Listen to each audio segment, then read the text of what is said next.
Masih di seputar Bali, pemirsa Desa Pekraman termasuk desa dinas memiliki peran penting sebagai garda terdepan mengawasi warganya yang berpotensi melakukan aksi kejahatan.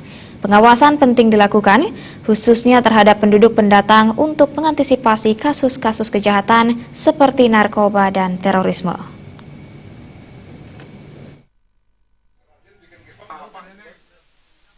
Pasca Lebaran, arus penduduk pendatang yang masuk ke Bali dipastikan mengalami peningkatan seperti tahun-tahun sebelumnya. Bali sebagai bagian dari NKRI tidak bisa melarang seseorang untuk datang dan tinggal di Bali. Untuk menghindari meningkatnya kejahatan sebagai dampak negatif urbanisasi, pengawasan terhadap hutang penting dilakukan. Desa Pekraman berada di garda terdepan untuk mengawasi warganya.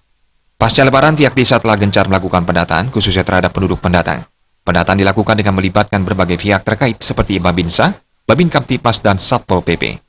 Jadi kaitannya dengan antisipasi teror, di mana desa Dabrikluar ini kita senantiasa melaksanakan kegiatan rutin berupa pendataan penduduk. Pendataan penduduk, kita data penduduk yang baru datang.